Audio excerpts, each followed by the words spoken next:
Good evening and thanks for joining us on Nationwide. Today, I'm Elizabeth Omori.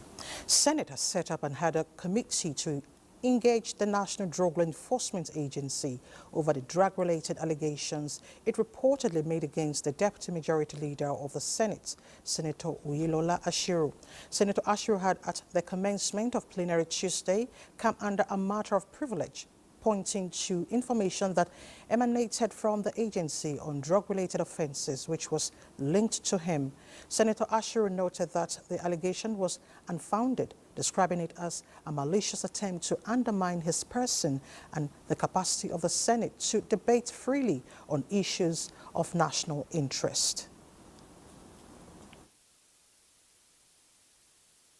I assert that I cannot even identify what we call cannabis or any drug.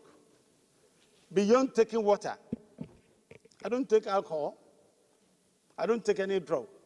Excellency, I am of opinion that for the protection of myself as a member of this Allo chamber, for the protection of the Senate and other senators, we must do something about this. I so submit. Just after your contribution on the floor of the Senate, and I understand the person that went on television was even alluding to the fact that you made contributions on the floor and trying to quote what you said on the floor. I think Nigerians are not aware of the Constitution and the laws of the land. Anything you say here is privileged. It's covered with immunity. It's not subject to debate on the radio or television. So these things, we must, my dear colleagues, we must take this issue very seriously, because injury to one is injury to all. Is to investigate the matter within 4 weeks and make appropriate recommendations. Meanwhile, the House of Representatives mandates its committees on FCT, police, as well as national security and intelligence to conduct a comprehensive investigation into the spate of kidnapping and armed robbery within the nation's capital and report to the House within 3 weeks. In a motion of urgent public importance, Representative Ismail Dabo lamented the death of his legislative aide, Ms. Nima Sulaiman, who was brutally murdered on her way home by one-chance taxi operators around Banex Junction in Wuse district of Abuja last Thursday. That despite paying ransom in full, her life was tragically cut short. Her body was found between the hours of 9 to 10 p.m. at Maitama Ministers Hill Bridge in Abuja. Disturbed that this heinous crime has sent shockwaves through our community, confirming the escalating insecurity in the FCT, it is our collective responsibility as lawmakers to ensure the safety and security of our citizens. This motion is referred to the committees on FCT, police, national security and intelligence for further legislative action. Observing a minute's silence for the deceased, the House denounced the resurgence of one-chance tax operations in Abuja by unregistered and fraudulent operators, urging security agencies to address the menace. A bit from the judiciary, 3 states have withdrawn their participation in a suit filed by Kogi and 15 other states seeking to have the Supreme Court of Nigeria outlaw operations of the Economic and Financial Crimes Commission, EFCC. The 3 states are Adamawa, Anambra and Ebonyi. The matter was filed by the 16 states as plaintiffs contending that EFCC's existence is not in the 1999 Constitution as amended, taking their reference from the Supreme Court judgment in Joseph Nwobike versus Federal Republic of Nigeria. The plaintiff states argued that the EFCC Establishment Act enacted in 2004 was formulated from a United Nations Convention against illicit financing until domesticated in the states. They say they are not bound by its provisions. Not to challenge the constitutionality of the establishment of the EFCC, ICPC, NFIU. These are institutions that are in place to actually fight corruption that is bedeviling the development of this country. So Nasarawa State is still on its feet, seeking for the interpretation of the Supreme Court on the constitutionality or otherwise of that policy. This is why we are here.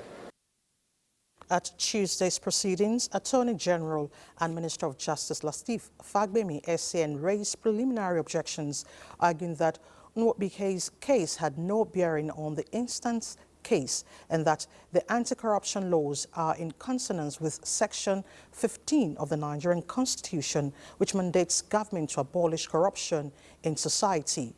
The 7-man panel of justices, led by Justice Uwani Abba-Aji, adjourned to a further date for judgment. In other news, the United Kingdom Home Office International Operations says its collaboration with Nigeria on the fight against substance abuse and illicit drugs trafficking is yielding positive results. Head of UK Home Office International Operations, Victoria Pauline, stated this when she led her colleagues on a courtesy visit to the Chairman Chief Executive Officer of NDLEA to renew a memorandum of understanding between OIHO and NDLEA. She said the issue of drug trafficking is a huge global issue that requires joint efforts and the willingness of teams to work together in order to do things differently. Chairman NDLEA expressed appreciation to the UK government for supporting Nigeria's efforts to curb the scourge of illicit drug trafficking, especially with the building and donation of Marine Headquarters facility to the agency last week and a similar operational facility at the MMIA Command in Ikeja, Lagos last year.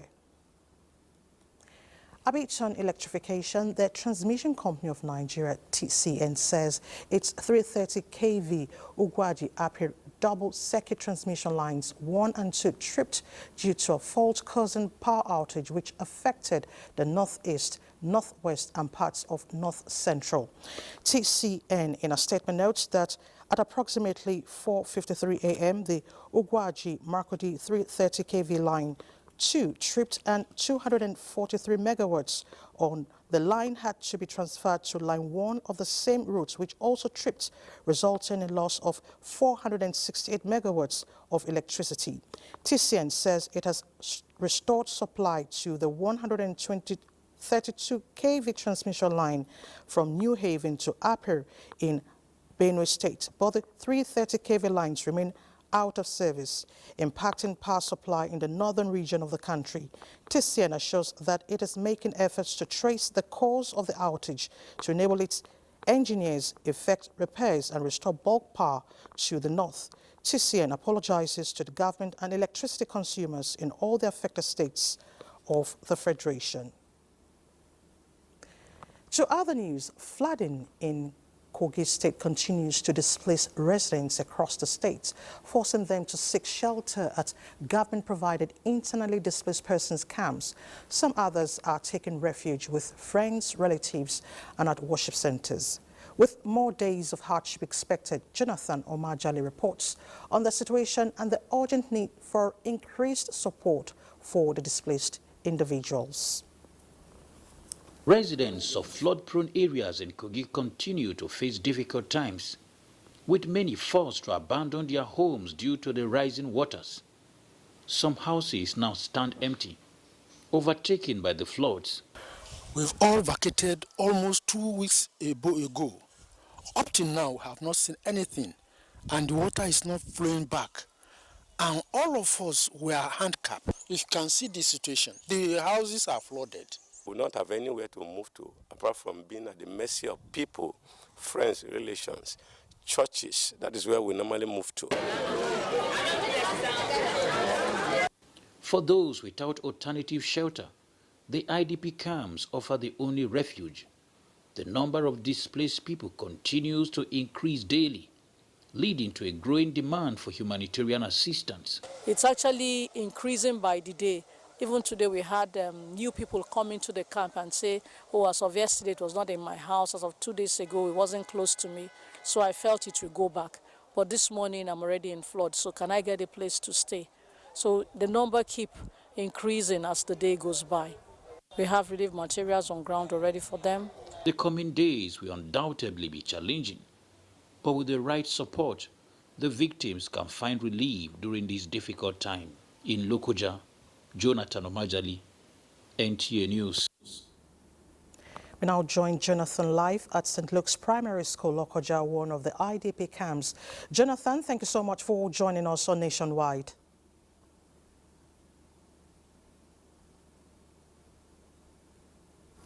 Thank you for joining. Could you give us an update on the current condition at the camp?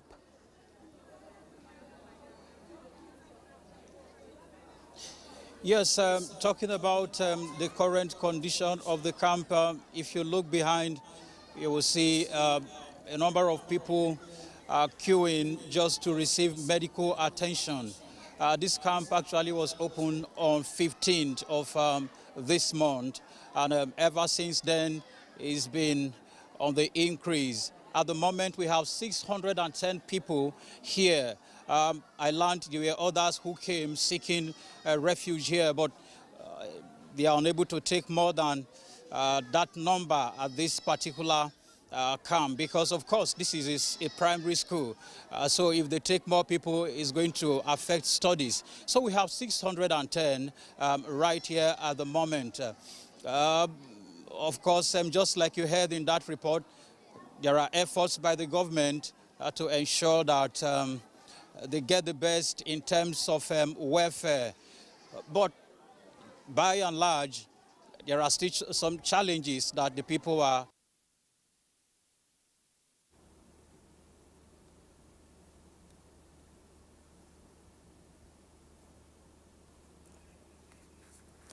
Jonathan, can you hear me, please? The good news is that the governor will be here any moment from now, as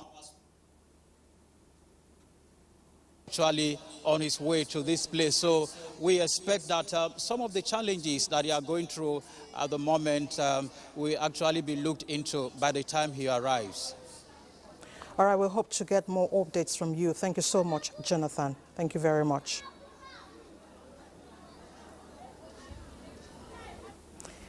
Thank you very much. Meanwhile, the devastating flood has no doubt affected some federal roads and tunnels, including those linking Bauchi to other northeastern states. Muazu Hassan takes a look at the situation and efforts by the governments along these routes. This has been the condition of Bauchi-Gombe Federal Road for many years now. While Alkaliri to Bauchi is said to be the most dilapidated section of the road. I've been flying this road for the past 30 years. This road is not in good condition. We are appealing so that the federal government will come to our aid. It could be recalled that the Minister of Works, David Umahi, has flagged off the renovation work as a sign of relief to Nigerians flying these roads. We have about 135 kilometers of Gombe-Bauchi road. Then 35 kilometers the end of the road to Bauchi is been awarded to tractor.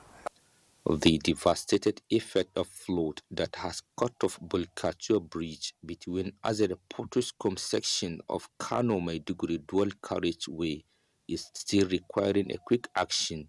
Azere Jama'ari, also on Kano Maiduguri dual carriageway at Sabongari village, has also remained a source of concern. This is how the Federal Ministry of Works provided a palliative work to ensure that the cut-off sections are motorable. But the affected people, however, say they are still waiting for the cut-off portion to be reconstructed as promised by the Works Minister. In Bauchi, Muaz Hassan, NTA News. It's time to head to Lagos, where Hingino is standing by with some reports. Hello, Hingino. Thank you, Elizabeth. Guidance and counseling has over time assisted in removing undesirable threats by recognizing one's talent and abilities to help develop an optimistic outlook.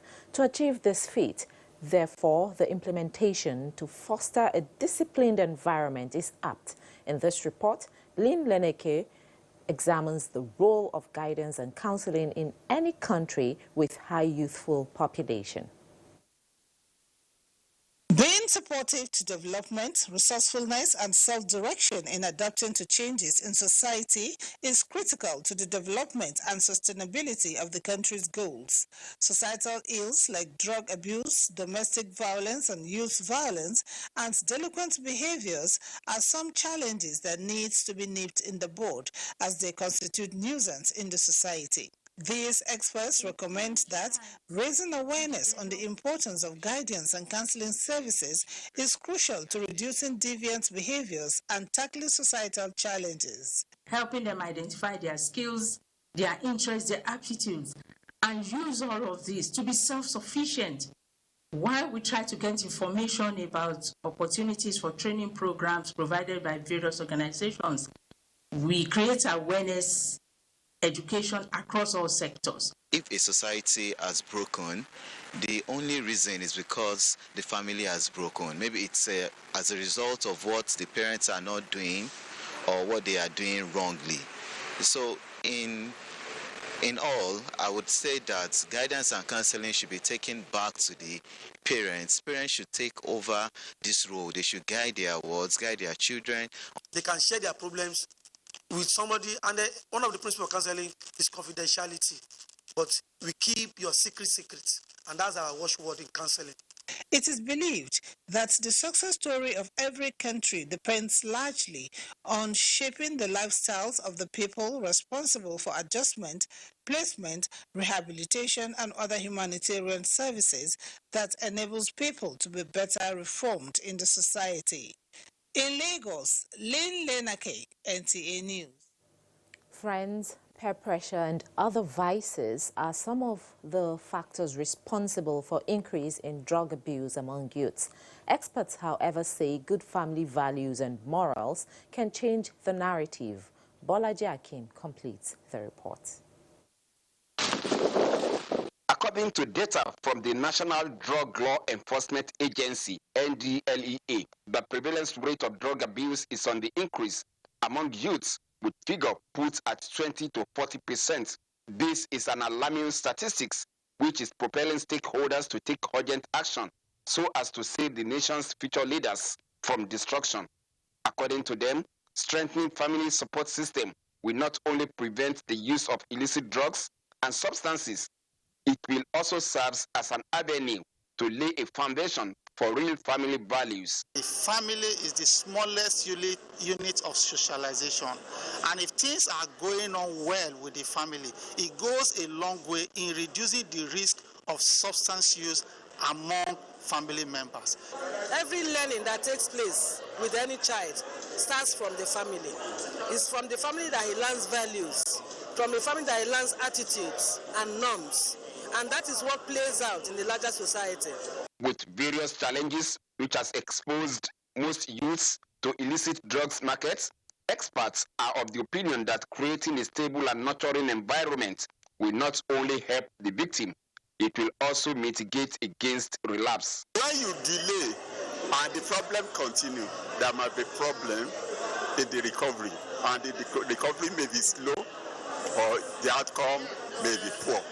They suggested vigilance and effective monitoring while looking out for behavioral changes in their children, such as mood swings, as means of early detection.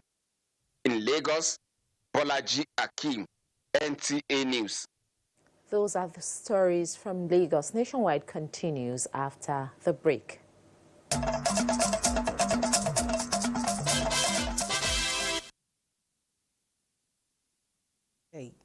To promote the ease of doing business and attract more investors in the mining industry, the Nigerian Geological Survey Agency has released geoscience data. Director General of the agency, Segun Ige, who released the document in Abuja, says the World Bank is excited about the developments. Mia Ogidi reports. Geodata is the lifeline of the mining industry. With this, resources easily located and investors' choice made easier. And providing this data is the mandate of this agency, the Nigerian Geological Survey Agency, NGSA. DG of NGSA, Segun Ige, barely 5 months old in office, but has come up with an all-encompassing geoscience data. We are importantly play premium on the MyDava World Bank assisted data, which includes geophysical data, also geochemical data, and topographical data. And so all of these data have been uploaded on our Geodata Center and have also been presented online to all stakeholders, including the World Bank staff. With this development, investors confident would be more in the sector, more precision, more reliability. Mie Ogede, NTA News. Now let's head to Port Harcourt, where Dibabari is standing by with some reports from her zone. Welcome to Port Harcourt. River State Governor Siminalayi Fubara has frowned at the slow pace of work by contractors handling the reconstruction of structures and remodeling of Okrika Grammar School in Okrika local government area of the state. He expressed his displeasure when he visited the project site to ascertain the extent of work done. Osachi Samo reports. Okrika Grammar School is one of the foremost institutions in the old eastern region of Nigeria, founded in 1942. It has over the years produced a good number of great men and women who are renowned in politics and other fields of endeavor. Hence the intervention of the River State Governor Siminalayi Fubara towards the reconstruction and remodeling of the school.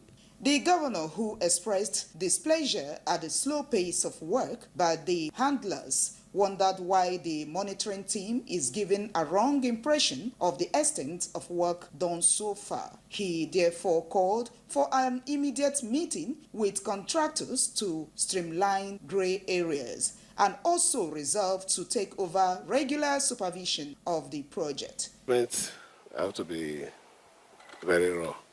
I'm not satisfied. That's the truth. The commissioner gave me the impression that 70% job has been done. From what I'm saying here, I need to take over the supervision of this project to make sure I give my people a standard grammar school again. So I'll be here. And as a matter of fact, before the end of this week, I'll have a meeting with all the contractors to read my riot act to them, because I've paid 100% of this project. The governor also inspected the state of work on the Woji Akpajo Alesa Eleme Port Harcourt Refinery Road and Bridge project in Port Harcourt. Osinachi Samuel, NTA News. International Stuttering Awareness Day is a global healthcare event celebrated every 22nd of October to spread awareness about the speech disorder characterized by disruptions in fluency, known as stuttering or stammering. Chidiberoya tells us more about this health condition that medical experts say affects more males than females. Her report. What is your name? Many people take for granted the ability to speak. For some, it is not so easy to put words together, while for others, speaking is a smooth sail. Stuttering, also known as dysphonia, is a speech disorder characterized by frequent disruptions to the normal flow and fluency of speech. These may manifest as involuntary repetitions, prolongation of sounds, and silent pauses. Experts say this condition can pose problems in the lives of sufferers, as they often experience physical strain, challenges in their speech muscles, anxiety, and fear of not speaking fluently. We've been made to understand that there's a genetic link related to stuttering. So let's say if you have a family where maybe grandpa used to stammer, or grandma did stammer or does stammer, there's a probability that the child or whoever is in the family may end up stammering too. This year, 2024, the International Stuttering Awareness Day theme is the power of listening. The theme highlights the importance of giving a listening ear to people who stutter, which can help build trust and understanding. Do not intimidate people who stutter. That's for those who do not stutter. And for those who stutter, do not feel intimidated by those who don't stutter. Practice deep breaths before you open your mouth to speak. Breathe in and out before you speak. That will help you with stuttering.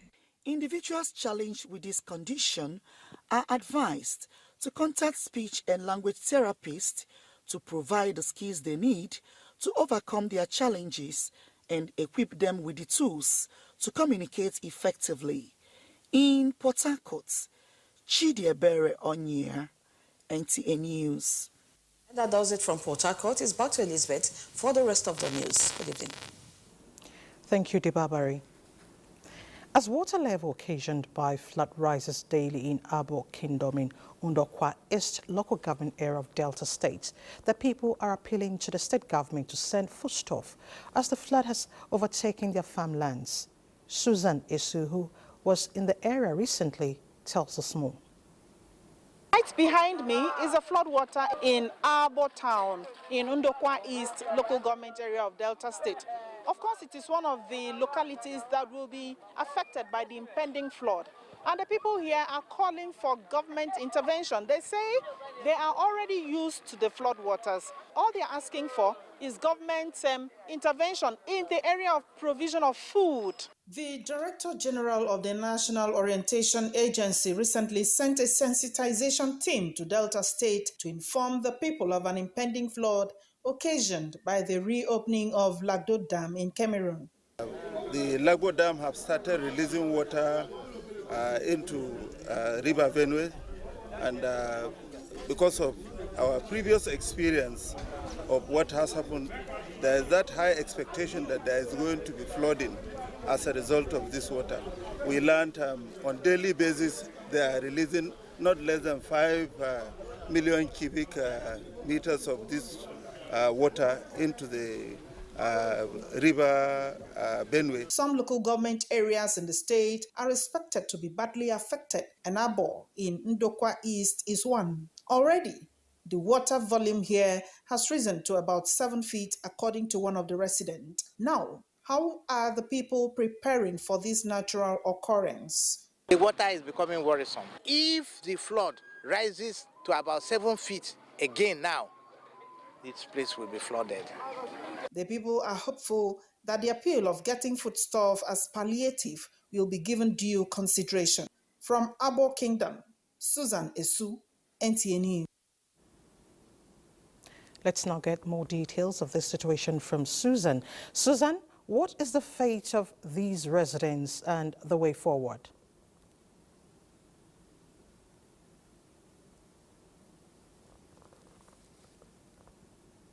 Us here in Asaba. Of course, it is a very pathetic It is a very pathetic situation in Abo Kingdom and other neighboring communities, especially the Abala Kingdom. The people, the farmland of these people have already been washed away by flood. And as a result of this, their food produce are affected. And secondly, the people say that the cost of food items have become very, very expensive, and that has brought untold hardship to them. And with us here to talk about this flood situation in Abo Kingdom and the neighboring communities, we have His Royal Majesty Obi Frederick Ebunkonye, the Igwe of Abala Kingdom, to tell us more about this perennial flood situation in Abo.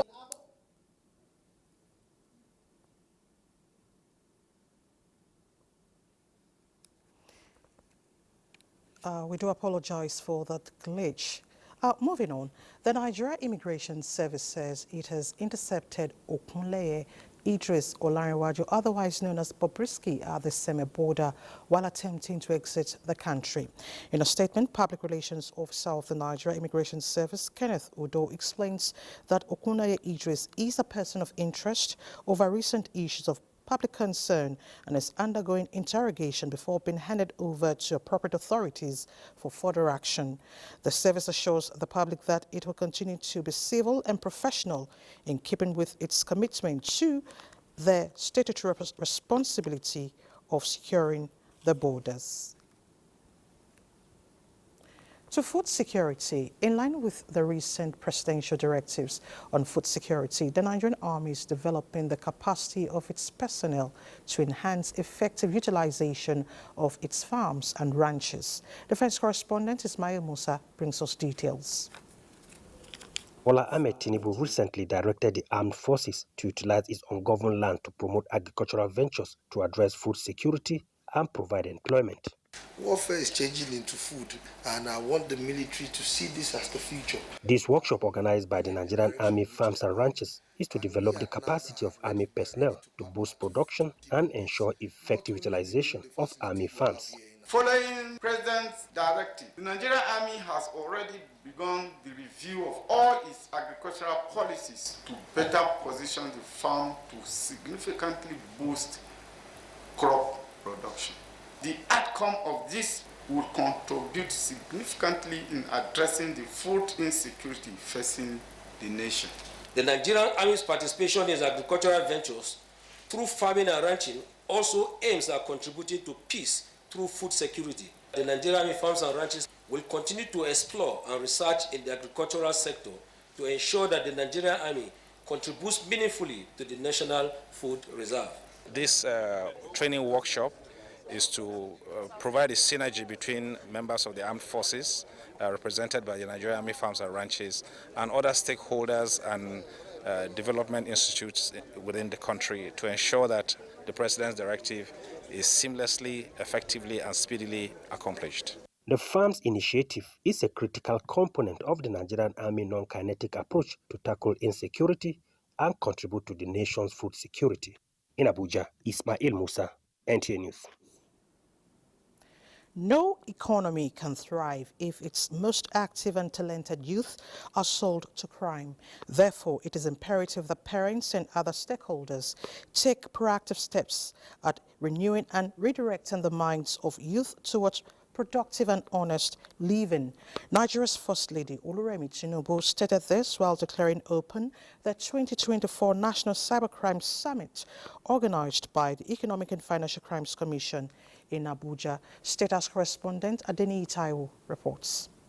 Bringing together relevant stakeholders, the National Cybercrime Summit 2024 is a rallying cry by the Economic and Financial Crimes Commission against a social and economic menace that threatens the integrity, security, and productive capacity of the nation. Their theme, Alternative to Cybercrime, Optimizing Cyber Skills for National Development, intends to open a new chapter in the fight against cybercrime by first acknowledging its challenges while highlighting opportunities for honest livelihood in tech ecosystem. The Commission is putting a strong foot forward with the establishment of a rapid response desk. And while unveiling the desk, Nigeria's First Lady Oluremi Tinubu says everything must be done to ensure that the creative talent of Nigerian youths are not excluded from active involvement in national development. As we gather here today, we are confronted with a pressing reality. The digital age, while offering unprecedented opportunities, has always exposed us to new vulnerabilities. It is therefore crucial that we address this challenge head-on and explore not only the harmful consequences of cybercrimes, but also the sustainable alternatives that can redirect our youth towards productive and positive endeavors. To our youth, the choices you make today will define your future and the future of Nigeria. I urge you to choose honesty, integrity, and hard work, as it truly paves the way for lasting success. The federal government under President Bola Tinubu, the Renewed Hope Initiative under our leadership, and the EFCC are all working to offer multifaceted solutions to the challenge, but more has to be done by other critical stakeholders. It is crucial that we emphasize and entrench the culture of hard work rooted in honesty and dignity of labor among our teeming youth. In this regard, Parents play a pivotal role in raising and guiding their children and wards to be God-fearing, inculcate in them good values, morals, and sense of patriotism. Bond of trust and understanding should be created between parents and their children, and to allow for open communication whereby their fears and insecurities could be addressed. With about 250 billion naira lost yearly to cybercrime, the Commission requires the support of all to protect the nation's digital space and image. We have reached a stage in our nation that necessity should compel a change of narrative from criminality to productivity, from idleness to usefulness, and cybercrime to cyber wealth. The EFCC under my leadership is completing work on a cybercrime research center. By empowering these youth to build our economy and salvage our image as a nation, the FCC is creating a momentum for the development of our country. The Christian Association of Nigeria continues to urge religious leaders to give strong moral leadership in combating this crime by showing examples of contentment. We need to integrate our cultural legacy and the impact it may have on the perception of crime.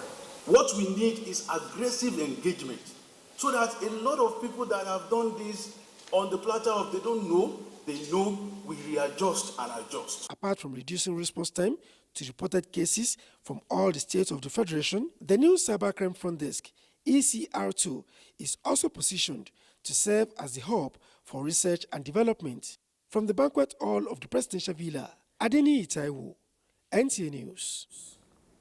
Meanwhile, 70% of piracy and kidnapping in 2023 occurred in the Gulf of Guinea, while the bulk of illicit small and light weapons smuggled to Nigeria are through the maritime routes. Defense correspondent Ismail Musa reports that this was highlighted at a workshop on climate change organized by the National Center for the Control of Small and Light Weapons. Climate change attributed to man's continuous abuse of the ecosystem is deflating socioeconomic resources through desertification, flood and other natural disasters. This has contributed to heightened societal strain, resulting to criminal activities, with the maritime domain conveying the bulk of the illicit small and light weapons used by the criminals.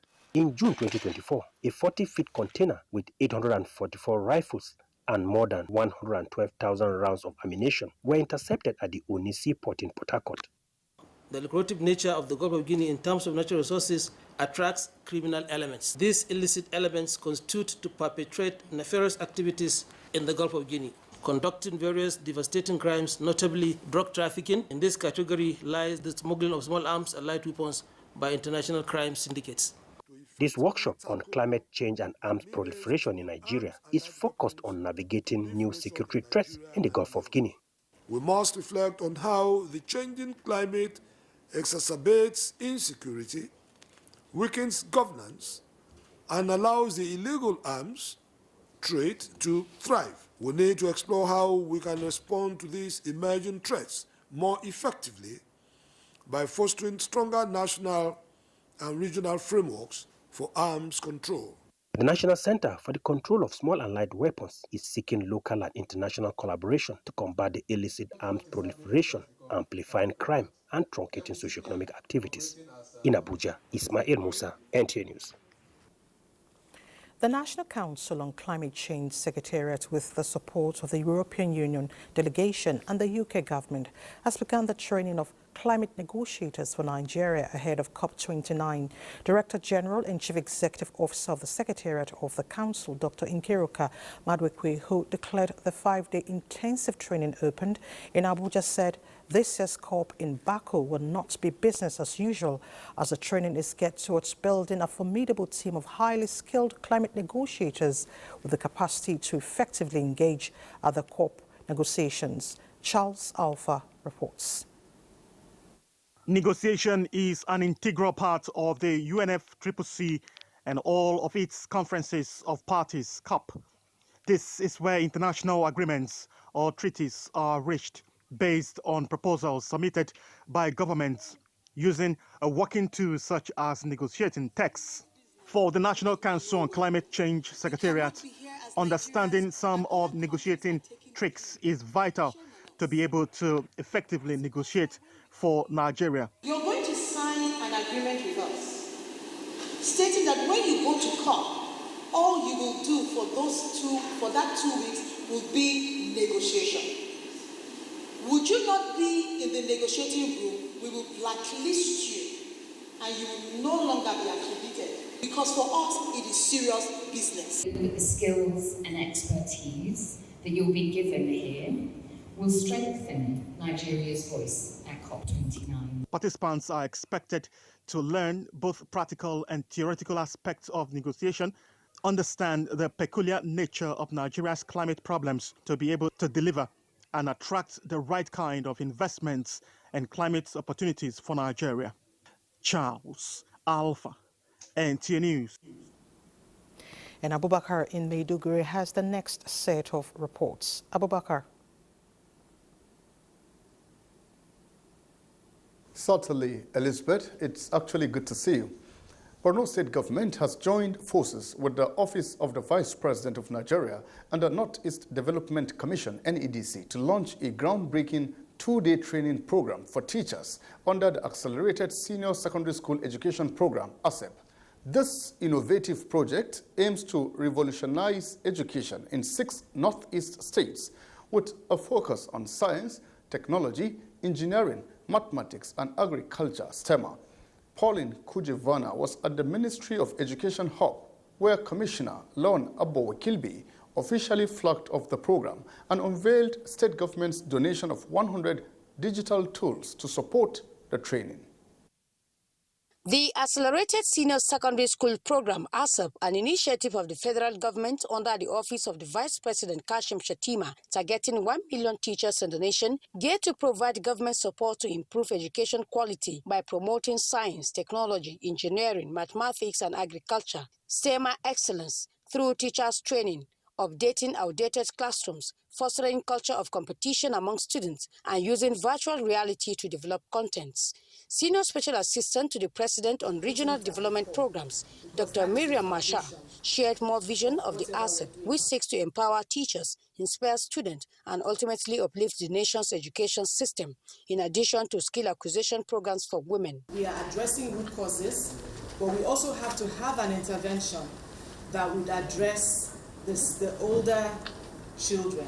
Commissioner for Education Lawan Abowekilbi praised the initiative, saying it aligns perfectly with the state government's educational transformation, which was initially spearheaded by the Vice President during his tenure as governor, commending his selfless leadership and advancement on education. However, amidst progress, Wakilbi raised pressing concern for flood-affected learners struggling to attend school due to lost books and uniforms, in addition to provision of hygiene kits to girls to aid their retention in schools. The program proceeded with an interactive engagement session where teachers who had completed online training to achieve Black Belt certification in Borno were honored with a digital tool of Galaxy tablet each to enhance their teaching capabilities and create a more effective learning environment in their classrooms. ASEP aims to nurture a community of visionary educators and leaders, equipping them with innovative tools and strategies to spark meaningful change and improvement in education from the grassroots. In Maiduguri, Pauline Kujevana, NTA News. And still on issues that have to do with education, National Institute for Legislative and Democratic Studies, NILS, has taken a significant step in promoting democracy and legislation awareness among secondary school students in Borno, joining the nationwide inter-school quiz competition. This initiative aims to equip the students with necessary skills to become active participants in Nigeria's democratic process. The report. Overseen by the Borno State Ministry of Education, Science, Technology and Innovation, the inter-school quiz competition between 6 public and private secondary institutions was designed to ensure that students are equipped with the requisite knowledge of legislation and democracy in line with international best practices. 6 schools selected from the 3 senatorial zones of Borno participated in the annual competition, where Maiduguri Capital School emerged overall winner, followed by Government College Maiduguri, while Government Senior Science Secondary School BU came 3rd position. If I go back to school, I will definitely share the knowledge that I obtained here. Thank you for NILS. They showed us a lot of things, like all the questions, they were very competitive. With this development, Maiduguri Capital School is expected to represent Borno at the zonal level competition scheduled to hold in Bauchi on 31st October this year. For the effective of democracy in Nigeria, students need to be taught on voting system. We hope that they are going to bring the trophy on the 11th November, which is going to be the grand finale at the National Assembly Complex. All the 36 participating states in Nigeria shall present their overall winner in the long run to represent them at the grand finale in Abuja on 11th November 2024. This particular quiz competition is the 9th edition held so far. This is Nationwide on the Nigerian Television Authority. Anwuli in Benin has the next set of reports for us, but that will be right after this break.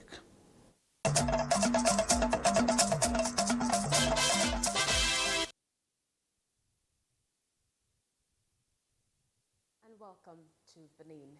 The transition committees for seamless transition of government in Edo State have commenced work as members have agreed to work harmoniously for the interests of the state.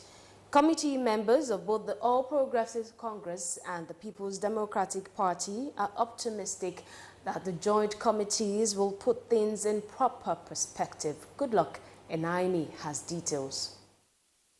The State Government Transition Committee had 21 members made up of some politicians and permanent secretaries of various ministries and is headed by a former Commissioner for Finance and the current Secretary to Edo State Government, Mr. Joseph Eboigbe. The incoming administration has 24-member committee headed by a former Deputy Governor of the state, Dr. Pius Odubu. Both parties converge on the John Odigie Oyegun Public Service Academy to acquaint themselves with the task ahead. Chairman, Edo State Transition Committee and Secretary to the State Government, Mr. Joseph Eboigbe, says the activities of the state government borders around the 5 thematic pillars, adding that the committee will accord the governor-elect the needed support by providing documents needed for a seamless transition. As we interface today and all through next week, I am confident that the spirit of cooperation and mutual respect that has defined our engagement in the last week will continue. Chairman, Transition Committee for the incoming administration and the former Deputy Governor of Edo State, Dr. Pius Odubu, canvassed speedy provision of requisite documents to them for early perusal by the Governor-elect Senator Monday Okpewolo. This job is time-bound. We call for massive cooperation to ensure that we get all we need to get within the shortest possible time, because we need to go through them, sensitize them, and brief the governor-elect so that he can hit the ground running once he comes back. The committee, which is to conclude sitting by 31st of this month, will reconvene next week. In Benin, good luck in NTA News. Governor Biodun Oyebanji has reaffirmed his commitment to the development of every sector of the state in the next 2 years of his tenure. The governor reaffirmed this while laying the foundation of a multi-purpose 80-bedded hospital wing at Ekiti State Teaching Hospital at Do-Ekiti. Tayo Show reports.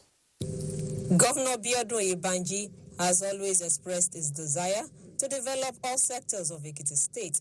This interest has been manifested with the foundation laying of multi-purpose 80-bedded hospital wing at Ekiti State University Teaching Hospital at Do-Ekiti. The governor observed that health is very important for the economic growth of every nation, as the steps his administration is taking in the health sector, which includes renovation of secondary facilities, equipping them with modern facilities across the state, among others. The last 2 years has been a turnaround for the health sector of Ekiti State.